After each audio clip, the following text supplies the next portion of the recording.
Tuhan satu dua. Tuhan satu dua. Alhamdulillah. Kita mulakan kuliah malam ni dengan sama-sama membaca buku kitab Ila Hadratin Nabi Muhammadin Mustafa Rasulullah sallallahu alaihi wasallam walal kiram afdal rizwa masyaallah Fatihah. A'udzubillahi minasyaitonir rajim. Bismillahirrahmanirrahim. Alhamdulillahirabbil alamin arrahmanir rahim maliki yaumiddin. Iyyaka na'budu wa iyyaka nasta'in ihdinas siratal mustaqim siratal ladzina an'amta 'alaihim ghairil maghdubi 'alaihim waladdallin. Amin. Assalamualaikum warahmatullahi taala wabarakatuh.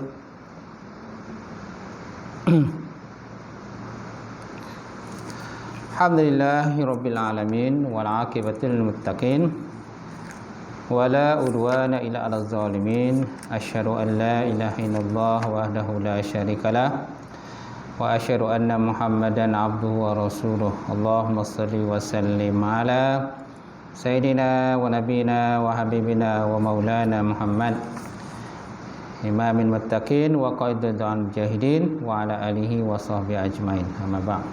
Fa inna asdaqal hadis kitabullah wa khairal hadi hadi Muhammad sallallahu alaihi wasallam wa syarril umuril muhdatsatuha wa kullu muhdatsatin bid'ah wa kullu bid'atin dhalalah wa kullu dhalalatin finnar.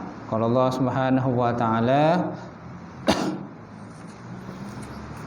fi kitabil Quran fil Quranil Karim ba'da auzubillahi minasyaitonir rajim.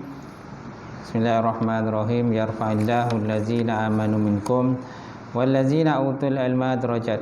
Maksudnya Allah Subhanahu wa taala mengangkat orang yang beriman dan berilmu di kalangan kamu akan beberapa derajat. Wa qala Nabi sallallahu alaihi wasallam ma yuridullahu bihi khairan yufaqihu fiddin.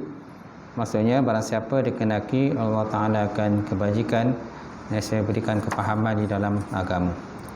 Nawaitu ta'alluma wa ta'lim wa tazakkur wa tazkir wa naf'a wal intifa' wal ifadah wa istifadah wal hasa ala tamassuki bi kitabillah wa sunnati rasulih wa du'a ila al-huda wa dalalati ila al-khairi ibtigha'a mardatihi wa qurbihi wa sawabihi subhanahu wa ta'ala. InsyaAllah yang semati semulakan tuan-tuan imam kita, kemudian yang saya muliakan Al-Fadhil Tuan Bilal, terusnya Tuan Siap kita, pengurusi masjid, jawatan kuasa masjid, sidang jamaah muslimin muslimat, mukminin mukminat Allah Ta'ala. Alhamdulillah, kita panjatkan puji dan syukur kepada Allah kerana dengan izin Allah kita dapat bersama sekali lagi malam ini untuk kita menyambung pengajian kuliah kita bab menakahat, bab nikah kahwin. Hari itu kita dah sampai di muka surat 17. 17. Ada kitab ni kan? Ambillah kitab. Ambil kitab, semak kan? Macam tu. Ada kan kitab? Berapa yang ada lah. Baik. Hari itu kita lah lihat tentang hukum nikah, hukum-hukum bernikah menurut syarak. So ada terdapat beberapa hukum, 5 hukum lah. Yang pertama, sunat berkahwin. Hari itulah sunat berkahwin bagi seseorang yang mempunyai keinginan, di samping memiliki perbelanjaan dan nafkah, iaitu mas kahwin. Maknanya dia mampulah memberikan mas kahwin. Yang wajib tu mas kahwin, hantaran tu tak wajib. Tapi kalau dah berjanji, dua-dua pihak dah berjanji kan, wajiblah ditunaikan. Wajiblah ditunaikan. Tahu tak? Kalau tak tunaikan lain cerita. Pernah berlaku kan, bertumbuk, berasak bertumbuk kan? Sebab apa? Hantaran tak cukup, hantarannya tak cukup, mengadu, berasak kan? Jadi keluar viral lah, gitu kan. Jadi orang tengok pun tak sonok lah, tak sonok lah benda tu. Jadi walaupun mas kahwin hantaran tu bukan benda wajib pun, tapi bila kedua pihak telah bersetuju kan, maka dah jadi wajib lah dia. Sikitlah kena bayar kan, macam tu. Asalnya wajib itulah mas kahwin. Yang wajib itulah mas kahwin. Mas kahwin Negeri Sembilan yang paling murah, paling murah. Minimal lah, minimal 200. Maksimal terpulang lah nak bagi berapa. Tu anak dara. Kalau janda kan ada tasydid tu, janda kan, ataupun ibu tunggal, minimal 100. Minimal 100. Mas kahwin ada dua jenis. Mas kahwin ada dua jenis. Pertama maha misir, yang kedua maha musamma. Tuan Imam, maha misir, yang kedua maha musamma. Maha misir ialah mas kahwin yang disebut ketika akad. Mas kahwin yang disebut ketika akad nikah itu berlangsung. Sedangkan mahal musamma tidak disebut mas kahwin. Tetapi dituntut kemudian lah. Mana kalau telah berlakunya persetubuhan, suami itu telah berlaku persetubuhan, maka wajiblah si suami itu membayar mas kahwin itu mengikut kepada nilai semasa adik-beradik dia. Adik-beradik dia kan, sepupu-sepapat dia, kebiasaannya mas kahwin dia berapa. Itu dikatakan mas kahwin musamma. Mas kahwin misi ini ialah mas kahwin yang disebutkan ketika akad nikah berlaku. Contohnya RM200 kan. So RM200 lah mas kahwin dia. Musamma dia tak disebut. Tak sebut. Dia hanya sebut saya terima nikahnya. Dia tak sebut mas kahwin. Tetapi bila telah berlakunya persetubuhan ataupun selepas itu berlakunya perceraian, maka si suami wajiblah melunaskan mas kahwin itu mengikut kepada jumlah semasa adik-beradik dia yang lain yang telah berkahwin. Adik-beradik yang lain yang telah berkahwin di kalangan perempuan tersebut, perempuan yang tadilah yang diceraikan itu. Baik. Kemudian dan cara hidup dirinya sendiri serta pasangan dia. Ini sunat berkahwin. Dalam masa yang sama dia tidak khawatir dirinya akan terjerumus ke dalam perkara maksiat. Sekiranya dia tidak berkahwin, mana dia tak takutlah. Maknanya akhlak ni jenis orang baik, dan memang dia tak akan buat benda yang tak elok. Maka hukumnya adalah sunat berkahwin. Dan ada pula orang kata jodoh dia pula, ada pula orang yang berkenan dan sebagainya. Okey, itu dah sentuh dah, ada hadis-hadis pun dah sentuh gitu. Baik, kita lihat pula sunat tak berkahwin pula. Sunat tak berkahwin, mana makruh berkahwin bagi seseorang yang mempunyai keinginan tetapi tidak memiliki perbelanjaan nikah dan juga nafkah. Makruh berkahwin bagi seorang yang mempunyai keinginan, dia ada keinginan nak kahwin, tapi duit tak ada lah, istilah kita kan. Duit tak ada, kerja tak ada, semua tak ada. Mak ayah yang tanggung. Mak ayah yang tanggung. Nak pergi mana pun minta duit ke mak ayah. Bah, minta duit nah. Bah, nak minta duit rokok. Nak pergi mana-mana, nak pergi kedai, nak pergi apa, nak kelumpur pun semua nak duit daripada mak ayah kan. Jadi ditanggung oleh mak ayah dia. So macam mana nak kahwin?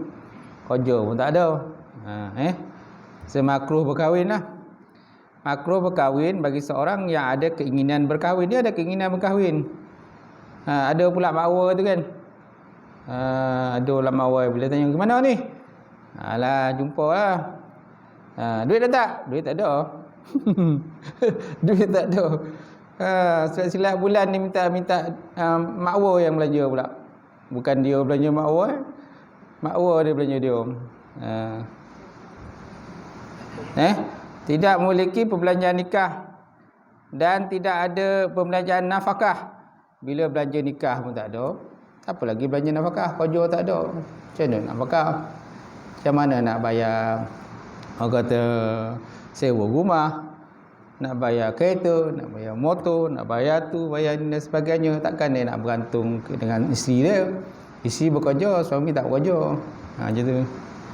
Jadi sehubungan tadi, maka naklah menjaga diri dengan beribadah dan juga berpuasa.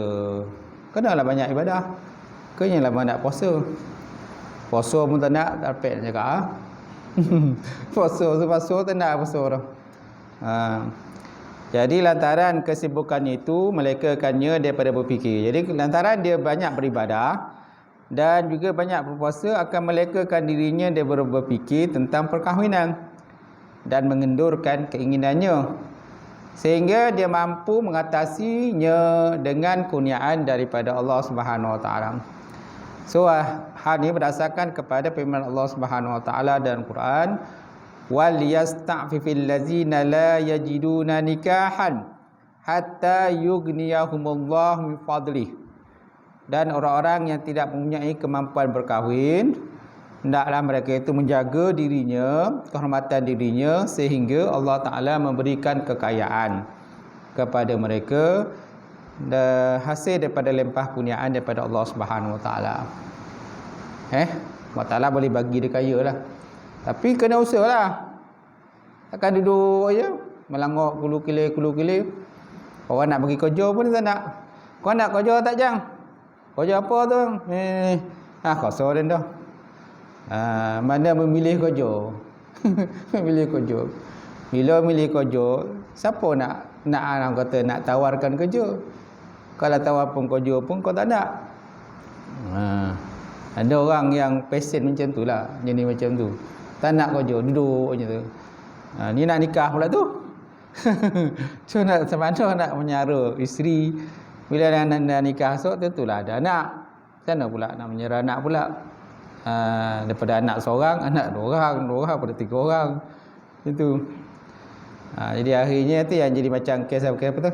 Kes gelandangan. Kes gelandangan. Tak ada kerja. Isi tak kerja, dia pun tak kerja, jadi gelandangan lah. Duduk buat jematan. Kais pagi, makan pagi, kais petang, makan petang. Akhirnya orang jumpa pun ambil gambar, masuk dalam internet viral. Kesian kan, tak ada kerja. Kesian kan, gelandangan tak ada kerja. Baik.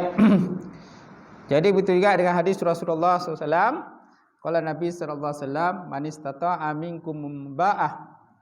Man istata'a minkumul ba'ah falyatazawwaj fa innahu aghadul basar wa ahsanul farji. Fa in lam yastati' fa alayhi bisawm. Macam tu. Barang siapa mampu di kalangan kamu untuk berkahwin, maka naklah berkahwin. Kerana dengan berkahwin tadi akan melihara pandangan mata dia, akan memelihara kemaluan dia, kan, daripada perkara benda-benda yang tak elok. Kalau dia tak mampu berkahwin, maka naklah berpuasa. Kerana dengan puasa itu perisai, bijak, kan, perisai daripada melakukan benda yang tak elok. Baik. Kemudian makruh berkahwin lagi. Okey, hukum ni berlaku apabila seorang itu tak perlu kepada perkahwinan. Contohnya seseorang yang tidak punya keinginan untuk berkahwin, sama ada disebabkan oleh faktor semula jadi, penyakit ataupun tak ada belanja. Ini pun makruh berkahwin lah. Dan boleh jatuh pada tahap haram pula, haram berkahwin. Boleh jatuh pada haram. Dia tak ada kemampuan berkahwin, dia tak ada keinginan berkahwin. Kemudian orang kata lemah tenaga batin, kan? Lemah tenaga batin. Kan? Macam tu. Ada penyakit, okey? Kemudian belanja pun tak ada, kerja pun tak ada, semua tak ada. Jadi kalau ada kahwin pun akan mendaratkan orang, akan menyusahkan orang. Lebih baik tak payah kahwin. Ni tentang hukum kahwin lah. Tapi ada juga zaman sekarang ni tentang duit ada, keinginan kahwin tak ada. Ramai. Malahan perempuan ramai lagi. Perempuan lagi ramai tak berkahwin. Lebih-lebih lagi perempuan yang berkejaya lah. Perempuan yang berkejaya, duit banyak, kan, kereta besar, rumah ada, semua ada, kelengkapan ada. Apa aku nak fikir lagi, tak payah fikir jantan lah kata. Tak payah fikir suami lah. Lebih aku fikir diri aku sendiri. Banyak macam tu. Kita tengok. Main tak berkahwin. Dan jenis-jenis yang berkejaya lah. Duit semua ada. Kan? Umur dah 50, umur 60. Tak kahwin. Tak tahulah. Mungkin dia tak minat nak kahwin ke. Ataupun mungkin dia peras ke. Kan? Macam-macam lah. Kita tak tahulah orang. Takkan kita nak tanya dia. Kan? Takkan kita nak tanya. Koi, kenapa kau tak kahwin? Umur dah 60. Sogan lah dia nak jawab kan. Kita nak tanya pun sogan, dia pun nak jawab pun sogan. Macam tu. Baik. Jadi makruh berkahwin dalam keadaan ini kerana perkahwinan perlu kepada memenuhi sesuatu yang di luar kemampuannya. Iaitulah mas kahwin, mahar. Dan juga sedekah. Itu bagi lelaki tadi lah. Ini bagi lelaki tadi. Maknanya makruh berkahwin dan boleh tahap. Boleh jatuh pada haram pula berkahwin. Kalau seandainya kalau kahwin tadi akan memudaratkan orang lain, memudaratkan isteri, menyusahkan isteri, menyusahkan keluarga, di haram berkahwin. Ini ada juga di kalangan penuntut ilmu. Kalau menuntut ilmu macam mana? Kalau menuntut ilmu pula afdal tidak berkahwin. 5.4 afdal tidak berkahwin. Hukum ini apabila seseorang mempunyai kemampuan kewangan tetapi tidak berhajat pada berkahwin kerana tiada berkeinginan di samping sibuk beribadah dan menuntut ilmu. Dia suruh menumpukan kepada beribadah dan menuntut ilmu adalah lebih baik daripada berkahwin. Hal ini adalah kerana perkahwinan itu berkemungkinan akan mengganggu tumpuannya dalam beribadah ataupun tumpuannya dalam menuntut ilmu. Macam tu. Mengganggu tumpuan dia lah. Mana afdal tak berkahwin? Bagi orang yang mengaji, orang belajar. Mai orang mengaji belajar kan umur kadang-kadang 50, 60. Mengaji belajar, mengaji pondok, mengaji pesantren kan. Maklumlah dulu muda-muda jahat, dogi. Jahat, dogi, semua benda tak elok semua nampak. Lepas tu tak macam mana umur 40 ada kesedaran. Kan insaf, pergi mengaji, belajar, masuk pondok, masuk pesantren. Umur sampai 60 tahun, tak nikah-nikah lagi, tak kahwin lagi. Kenapa? Kerana dia menumpukan perhatian dengan menuntut ilmu. Macam tu. Mana afdal tidak berkahwin lah. Ataupun sibuk dengan beribadah kepada Allah Subhanahu Wa Taala. Okey? Bagi perempuan pula yang tak berkahwin ni macam mana? Yang berkejaya ni duit ada, rumah ada, semua ada. Tak? Gaji besar, gaji sampai 5-6 ribu, 10 ribu satu bulan gaji. Tapi bila tengok seorang kan, pergi mana-mana seorang je. Tak ada suami. Macam tu. Nak kata bercerai pun tak bercerai, anak pun tak ada. Seorang je. So macam mana tu Imam? Tu tak ada dalam kategori apa tu? Afdal tak berkahwin ke? Tu kategori apa tu? Afdal tak berkahwin. Tu macam mana? Ataupun afdal berkahwin. Sunat berkahwin, haram berkahwin, makruh berkahwin. Saya pun tak tahu nak jawab. Kan? Yang jenis berkejaya ni. Baik. Jadi hukum ini, jadi afdal tak berkahwin tadi, hukum ini adalah bila seorang memiliki kemampuan kewangan tetapi tidak berhajat kepada berkahwin kerana tiada keinginan di samping sibuk beribadah dan menuntut ilmu. Macam tu. Itu afdal tak kahwin. Baik, kemudian afdal berkahwin. Afdal berkahwin seseorang yang tak kuat beribadah dan tidak menuntut ilmu, bahkan berkemampuan untuk berkahwin tetapi tidak memerlukannya. Afdal baginya berkahwin agar kelapangan masa itu tidak mendorongnya melakukan perkara keji dan juga maksiat. Melalui perkahwinan akan membantu dia mendapat zuriat. Kan, membantunya mendapat kebaikan. Dan meramaikan umat baginda Rasulullah sallallahu alaihi wasallam. Mana afdal kahwin lah. Kan, nak katakan ahli ibadah, dia bukan ahli ibadah. Nak kata dia orang menuntut ilmu pun bukan menuntut ilmu. Nak kata dia sambung belajar pun tak sambung belajar. Betul tak? Kemampuan maka berkahwin ada. Jadi sebaiknya dia berkahwin lah. Mudah-mudahan berkahwin tadi, kan? Maka dia ada zuriat, ada keturunan dia. Jadi kalau dia meninggal besok, okay, kalau berlaku dia meninggal, mana adalah yang akan anak dia menyambung harta dia, suami dia menyambung harta dia, macam tu. Kalau tak habis macam tu lah. Tahu tak? Dia macam tu, tak kahwin. Kadang dah beli rumah, tiba-tiba meninggal. Baru ni cikgu ada seorang cikgu meninggal. Kat Cembung ada satu meninggal tu, cikgu. Berumur juga, tak berkahwin. Berumur, tak kahwin. Meninggal. Tak kisah apa, jantung ke tak. Tiba meninggal, kat rumah meninggal. Seorang, tak kahwin. Baik. Kedudukan keluarga dan penjagaannya dalam Islam. Baik, pengertian keluarga. So, apakah dikatakan keluarga?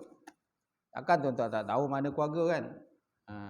Keluarga ni biasa, dalam keluarga ni mesti ada adik-beradik, mak, ayah, kan? Adik-beradik. Apa lagi? Kakak, kan? Adik, abang. Okey. Itu dikatakan satu keluarga lah. Keluarga Malaysia. Yang PM baru ni lah. Dia kata kita ada yang kata tema baru ni, ya, slogan baru keluarga Malaysia, Amam. Macam tu. Jadi pengertian keluarga. Keluarga dari segi bahasa ialah sekumpulan individu yang merupakan kaum kerabat kepada seseorang. Ini keluarga dalam skop yang kecil lah. Keluarga dalam skop yang kecil ni maknanya dalam tu ada mak, ada ayah, kan, ada atuk, ada nenek, ada adik-beradik, kakak, abang dan sebagainya. Sementara pada segi istilah, unit yang mengandungi bapa, ibu, datuk, nenek, anak perempuan, anak lelaki, serta dengan cucu cicit. Okey, ini keluarga dalam bentuk yang kecil. Keluarga bentuk besar. Macam kita satu keluarga lah. Satu kampung kan? Satu kampung, satu keluarga lah, kan? Gitu.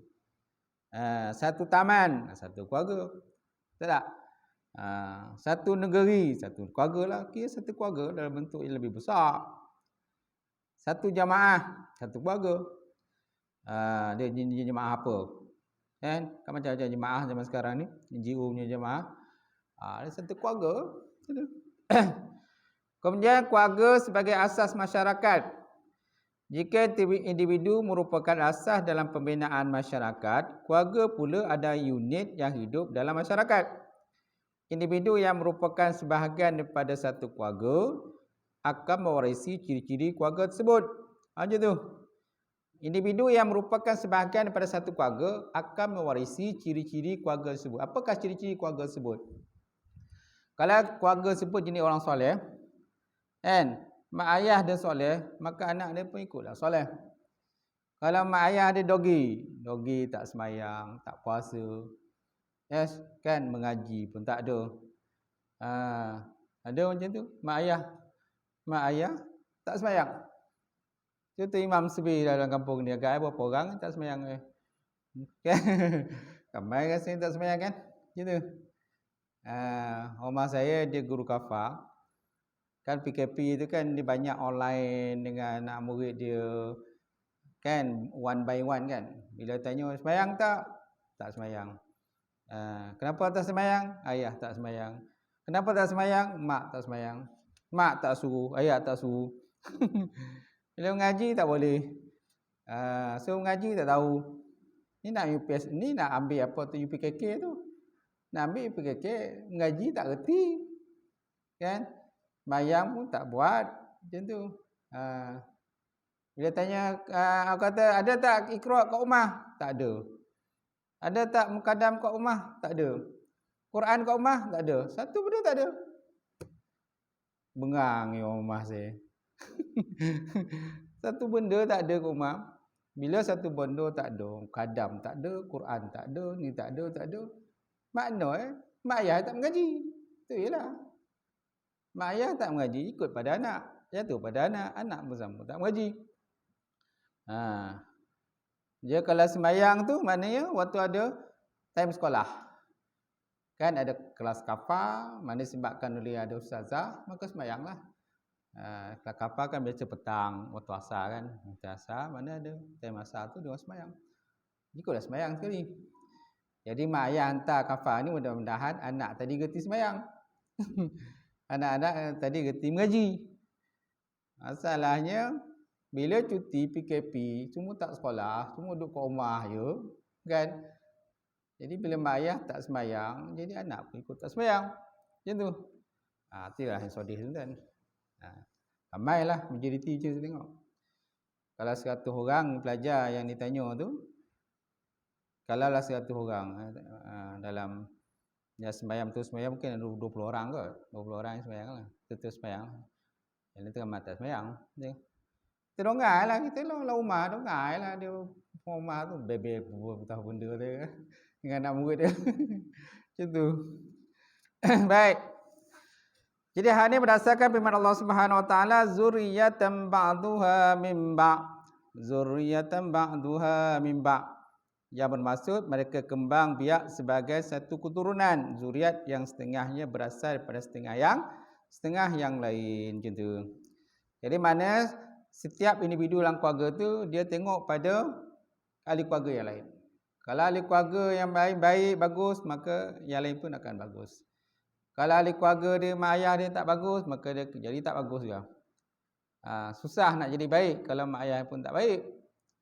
Susah nak sembahyang kalau mak ayah pun tak sembahyang. Susah nak mengaji kalau mak ayah pun tak mengaji. Sebab anak dia ikut mak ayah dia. Tak? Sebab anak tu takkan selama-lamanya dengan cikgu. Dia banyak masa dengan mak ayah dia. Apalagi dalam PKP, memang banyak masa dengan mak ayah dia. Sekolah pun tak buka. Baik. Jadi individu juga akan terbentuk dan terdidik menurut acuan keluarga tersebut.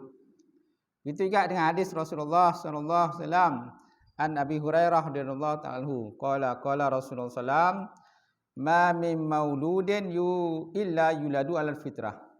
Fa abawahu yuhawidanihi wa yunasiranihi wa yumajjisanihi kama tuntajul bahimatan jam'an. Hal tuhissuna fiha min jaz'ah.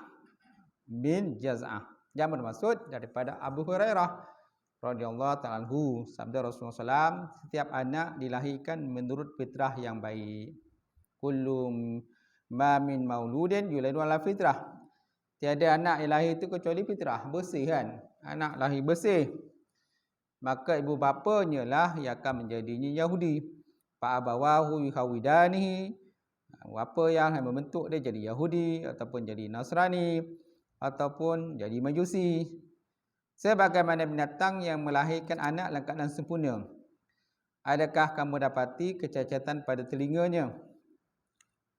Ada tak cacat pada telinga? Tak adalah. Banyak lahir binatang-binatang lahir memang sempurna kan. Walaupun ada satu dua lah binatang cacat. Tapi kebiasaannya sempurna binatang. Macam mana mak ayah dia sempurna, kan? Macam mana ibu dia sempurna, begitu juga anak lahir pun keadaan sempurna. Betul tak? Ada juga kadang-kadang mak ayah buta. Manusia kan, ada mak ayah buta, mak ayah cacat, tapi anak lahir keadaan sempurna. Kan? Itu siapa punya kerja tu? Itu kerja Allah Subhanahu wa ta'ala. Baik. Fitrah ialah keadaan tersedia untuk kebaikan yang juga merupakan asal kejadian manusia. Itu maksud fitrah. Apa maksud fitrah tuan-tuan? Fitrah apa dia? Keadaan tersedia untuk kebaikan yang juga merupakan asal kejadian manusia. Kerana asal jadi manusia ni buat baik. Asal jadi manusia ni orang kata mencari Tuhan kan. Setiap manusia cari Tuhan. Setiap manusia mencari Tuhan. Kan? Saya sekarang kerja di unit ukhuwah kan, unit ukhuwah. Tadi ada 2 orang masuk Islam, 2 Islam. Seorang perempuan, seorang lelaki. Seorang perempuan tu cikgu. India, cikgu. Kan? Silap orang sini orang rantau kan. Rantau silap kan? Cikgu, perempuan. Seorang tu lelaki. Lelaki tu tak tahu kerja apa. Ramai lah sekarang ni masuk Islam. Ramai.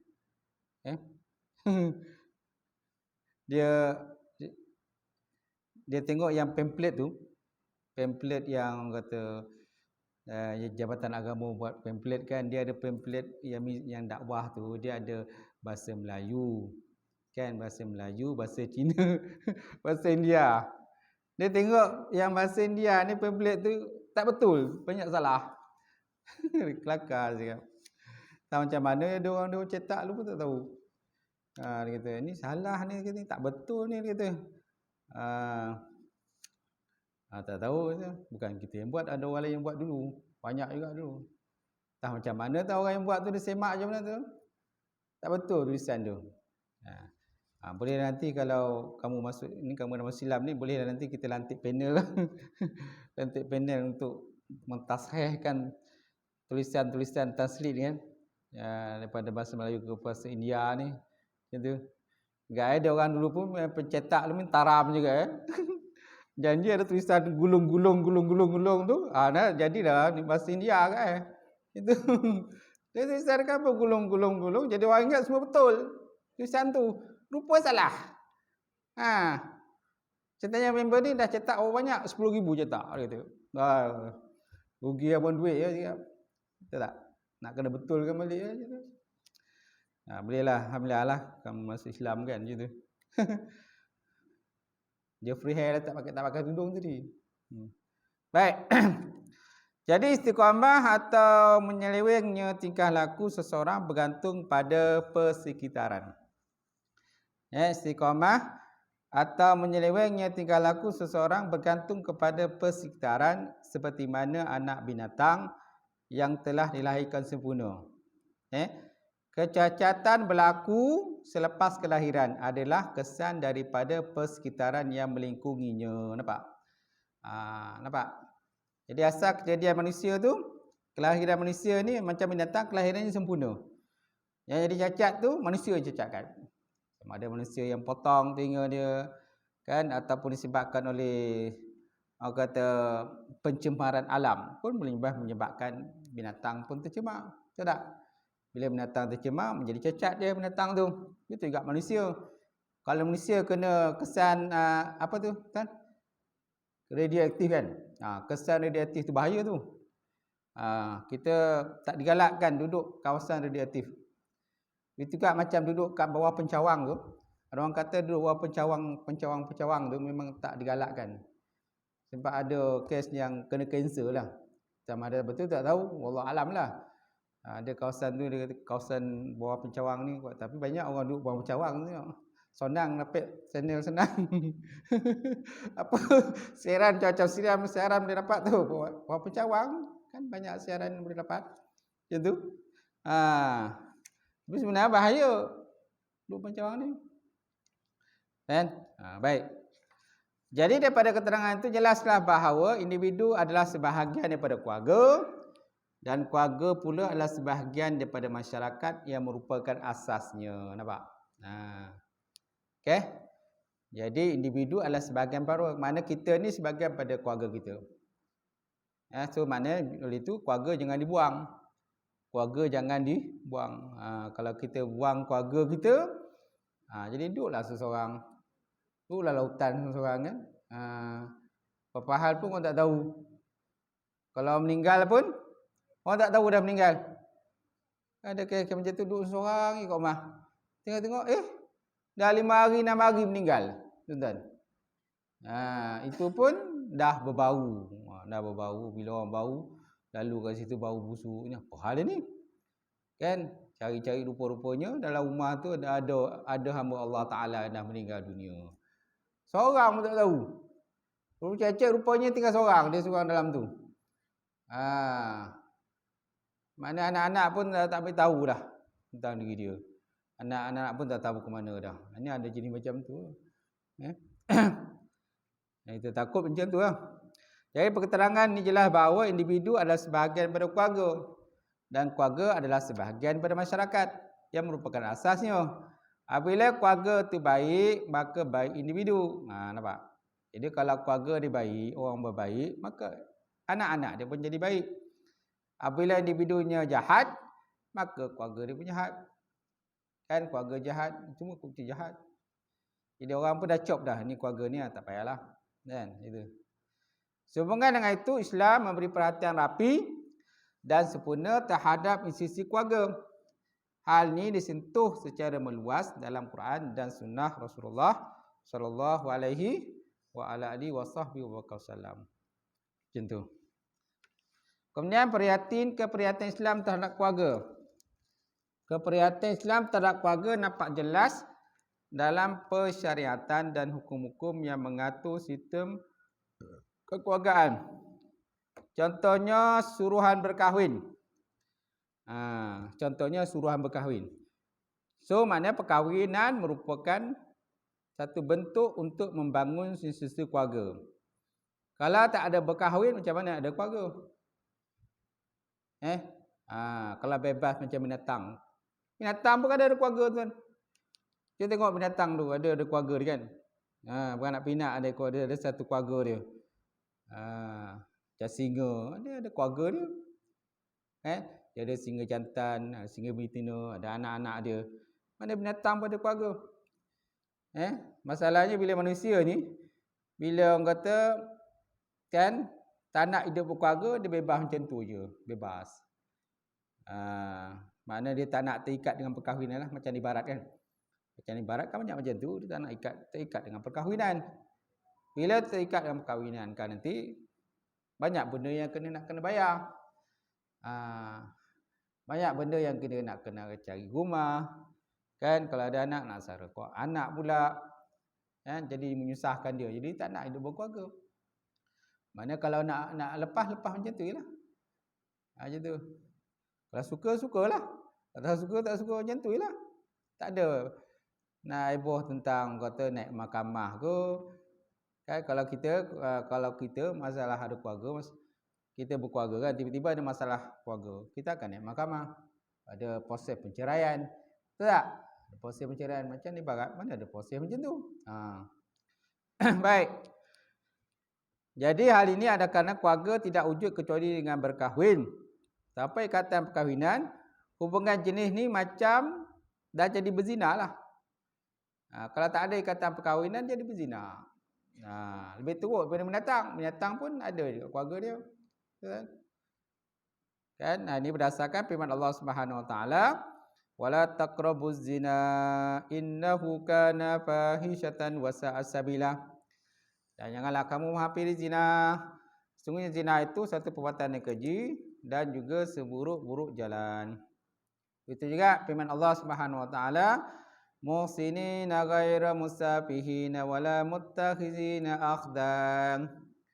Muhsinina ghaira musafihin, sedangkan kamu dengan cara yang demikian bernikah bukan untuk berzina dan bukan pula kamu mengambil mereka menjadi perempuan-perempuan simpanan. Wala muttakhizina akhdan. Habis. So syak dah.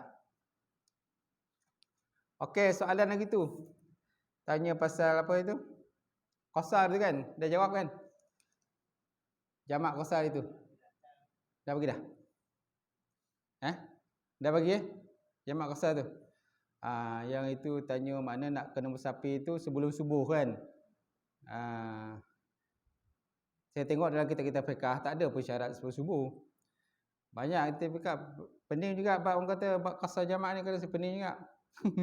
Tapi bila banyak kitab-kitab saya tengok kan tak ada sebut pun pasal jamak qasar ni maknanya mesti sebelum subuh. Nak bergerak kalau sebut tak. Itu kalau bulan Ramadan je, kes bulan Ramadan je. Mana kalau dia tak nak berpuasa, nak orang kata dirusahkan daripada berpuasa, nak dirusahkan supaya jangan berpuasa pada bulan Ramadan, maka naklah dia kan bermusafir sebelum subuh. Naklah dia bergerak sebelum subuh. Tapi kalau bukan untuk dalam bab puasa, anytime dia boleh masa kita boleh geraklah untuk bermusafir. Macam tu. Okey. Saya nak baca sikit berkenaan dengan bab qasar ni dalam bab furu masail lah. Dalam kitab furu masail berkenaan dengan tentang qasar ni, jamak qasar ni. Okey. Baik, macam mana setakat mana orang dikatakan musafir? Setakat manakah seseorang itu dianggap sebagai musafir? Tuan-tuan. Seseorang itu dikira sebagai memulakan musafir apabila dia melintasi kota jika kawasan tempat tinggalnya itu ada kota. Apabila dia melintasi kota, bila tempat tinggalnya ada kota. Atau melintasi parit jika sempadan tempat tinggalnya berparit. Atau keluar dari kampungnya dan masuk ke kampung lain jika dia tinggal di suatu kampung. Maka apabila dia keluar daripada kotanya, walaupun dia masih bersandar pada tembok kota, maka ia sudah dinamakan sebagai musafir. Namun jika tempat tinggalnya tak ada kota maupun parit, maka permulaan safarnya, musafirnya ialah apabila dia melintasi perkampungan yang mana terdapat orang tinggal di kampung itu. Tetapi jika hanya terdapat rumah-rumah yang tidak lagi didiami, maka ia tidak diambil kira. Begitu juga jika dia melintasi kawasan dusun yang terdapat pondok-pondok kecil, mana tempat orang menunggu buah-buahan, yang kadang-kala ada orang mendiami dan kadang-kala orang tak ada, juga tidak diambil kira. Okey, itu dikatakan sebagai takrif musafir lah. Macam mana dikatakan orang musafir? Maka bila dia keluar daripada kotanya, walaupun dia masih bersandar pada tempat kota, tembok kota, maka pun itu sudah dinamakan sebagai musafir. Kan, dia keluar daripada tembok kota pun, kan, walaupun masih bersandar kat tembok kota, maka dikira sebagai orang musafir. Okey. Kemudian musafir tiba di destinasi tanpa menetapkan tempoh persinggahan. Ini persoalan. Seorang yang nak musafir telah berniat untuk singgah dan tinggal di suatu tempat, tetapi tidak menyebut berapa lama dia nak tinggal di tempat itu, atau diniatkan untuk tinggal selama lebih pada 4 hari. Adakah putus musafirnya sebaik dia tiba di kampung atau di daerah tempat dia niatkan tadi? Ini macam mana tuan-tuan? Soalan. Kitab perumahan ini dia soal jawab. Q&A kan? Soal jawab.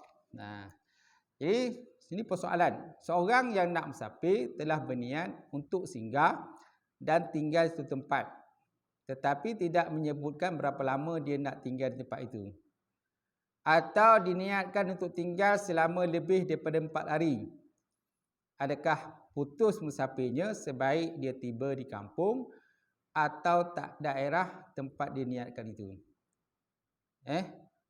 Jawapannya, sebaik sampai dan masuk ke kampung atau daerah yang mana dia tidak menyebut berapa lama dan berapa hari dia akan tinggal di situ, atau dia berniat untuk tinggal padanya melebihi 4 hari 4 malam, maka putuslah musafirnya sebaik tiba di kampung tersebut dan tak boleh lagi dia mengqasar solatnya.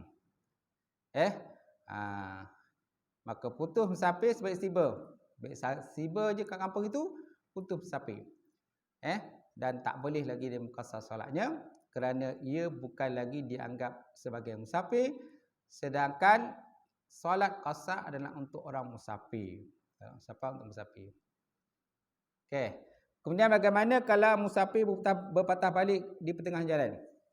Bagaimana pula sekiranya di pertengahan jalan dia berniat untuk berpatah balik ke rumah? Adakah terputus musafirnya atau tidak? Kalau hanya sekadar berniat dan terus berpatah balik semula ke rumah, tidak membatalkan musafir. Bahkan dia masih boleh untuk solat qasar solatnya selagi dia masih dalam perjalanan pulang, sehingga dia sampai ke kampungnya atau ke daerah tempat tinggalnya, barulah putus musafirnya. Gitu. Dah sampai barulah putus. Selagi tak sampai ke rumah, selagi tak sampai maka tak putuslah. Masih lagi boleh qasar lah, macam tu. Itu ada soalan tu kan, macam tu. Okey, bagaimana kalau musafir singgah di tengah jalan? Bagaimana pula sekiranya seorang musafir berhenti di tengah jalan dan berniat untuk bermalam 1 ataupun 2 malam sebelum meneruskan perjalanannya ke tempat yang sebenar? Tak? Kadang-kadang kita berhenti kan, nak sampai di tempat tu kita berhenti dulu kan. Kita beli tempat. Okey, bagaimana kalau kita bermalam 1 ataupun 2 malam sebelum meneruskan perjalanan ke tempat yang sebenar? Adakah dengan berhenti dan bermalam itu akan memutuskan musafir? Walaupun jarak antara tempat dia singgah dan bermalam dengan rumah tu tak sampai pun 2 marhalah. Tak sampai 2 marhalah apa jarak dia. Kan? Dia nak pergi tempat yang lebih pada 2 marhalah. Sebelum sampai tempat yang lebih 2 marhalah tu, kan? Dia berhenti kat tengah jalan dulu. Dia berhenti tengah jalan. Dia bermalam dulu semalam ke 2 malam kan. Sebelum pergi tempat lain lah. Tempat yang dituju tu. So macam mana? Dengan singgah dan jawapannya dengan singgah dan bermalam selama tidak melebihi 3 hari 3 malam. Tidak memutuskan musafir. Bahkan dia masih dikira sebagai musafir. Dan harus dia qasar solatnya. Boleh qasar lagi ya? Dengan syarat dia tidak bermalam lebih daripada 3 hari lah. Lebih daripada 3 hari tak boleh.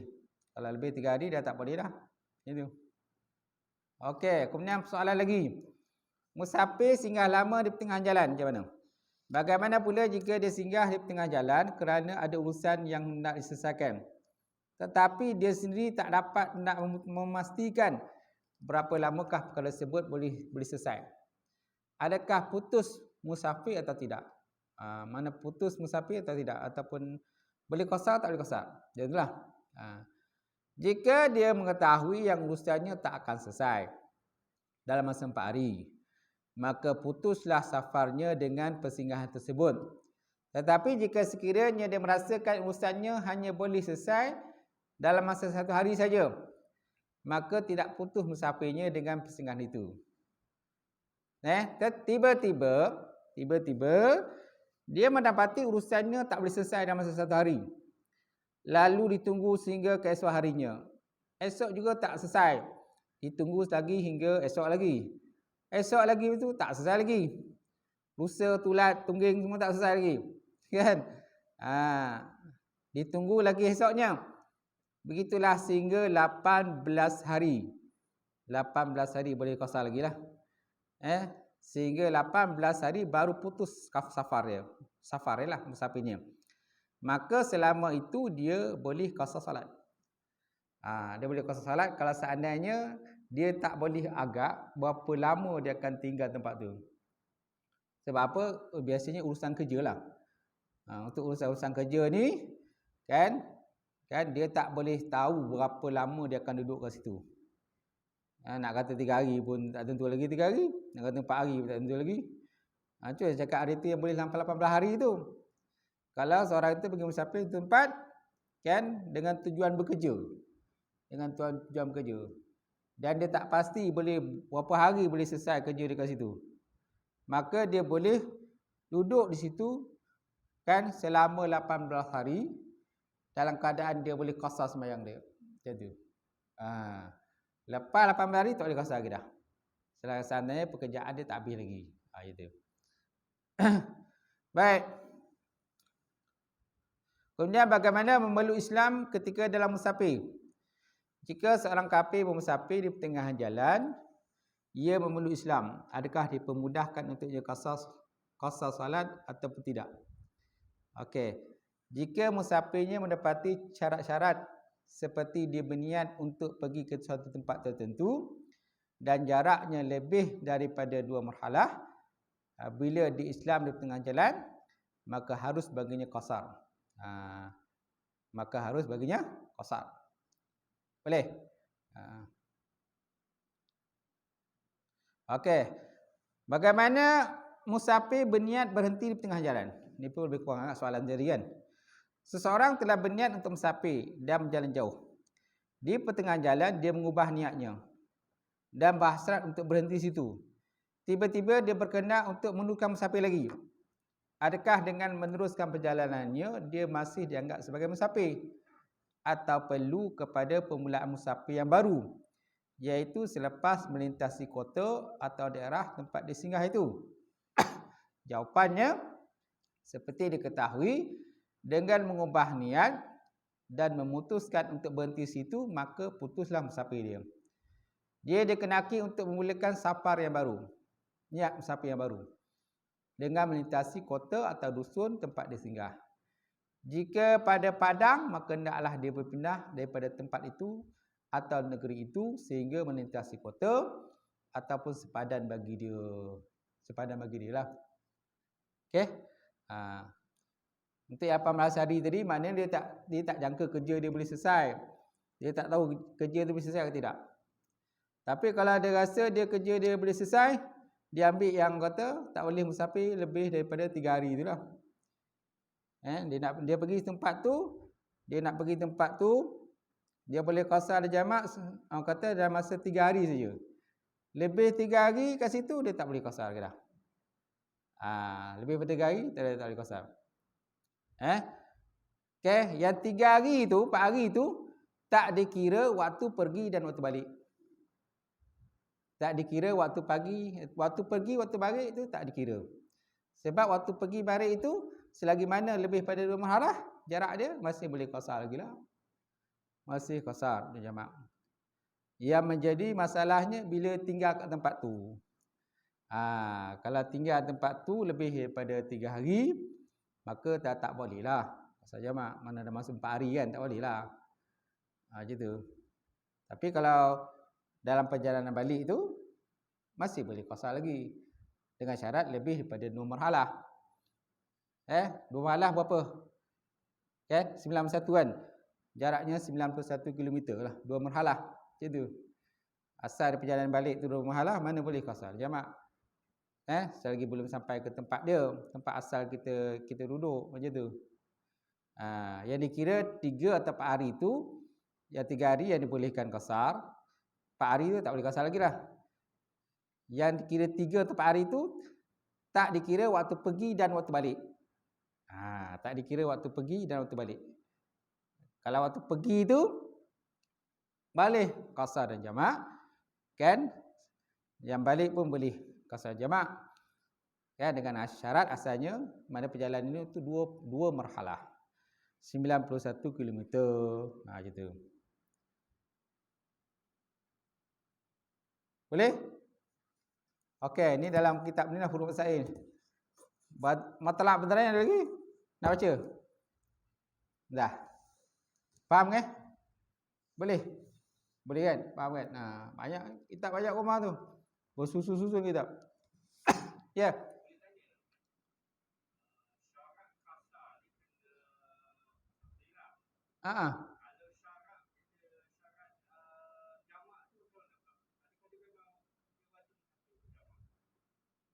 Syarat qasar.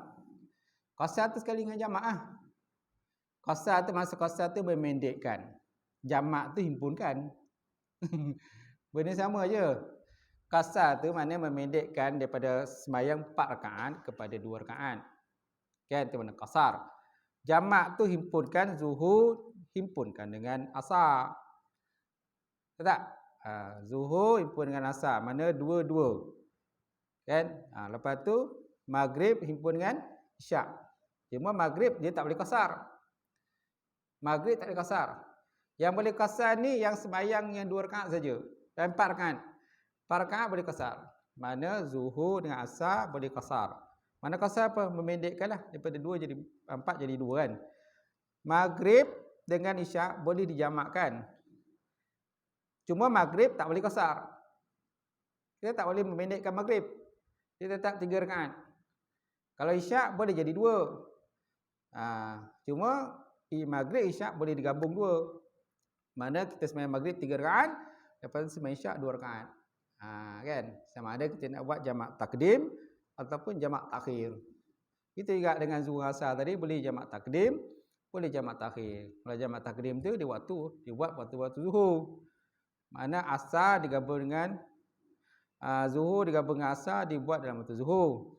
Kalau jamak takhir, maknanya zuhur dengan asar dibuat waktu asar. Waktu asar kan? Kemudian maghrib dengan isyak kita nak buat jamak takdim. Mana buat maghrib dengan isyak pada waktu maghrib. Dan kalau jamak takhir kita buat maghrib isyak pada waktu isyak. Tu. Faham? Faham tu ni?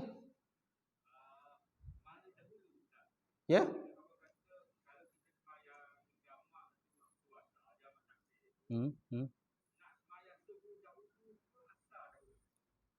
Zuhur dulu. Buat zuhur dulu lah. Ada pendapat menyatakan ni nak jamak takdim ke takhir? Takhir. Oh, takhir boleh buat asar dulu. Asar dulu, lepas tu buat zuhur. Nak buat zuhur dulu asar pun boleh je, tak ada masalah. Tak ada masalah pun. Kita nak buat zuhur dulu, lepas tu asar kemudian. Dibuat pada jamak takhir kan. Boleh sebab kita dua-dua. Dua zuhur, dua asar. Macam tu. Boleh buat mana satu dulu. Tak ada masalah. Janji dibuat dalam masa dia. Pada waktu dia lah. Jangan terkeluar pada waktu dia. Itu. 8 niat itu kan? 8 niat ni.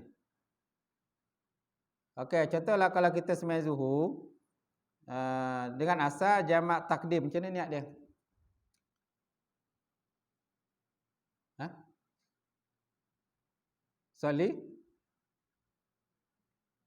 Salli pada zuhri kan majmu'an ilaihi asri kan.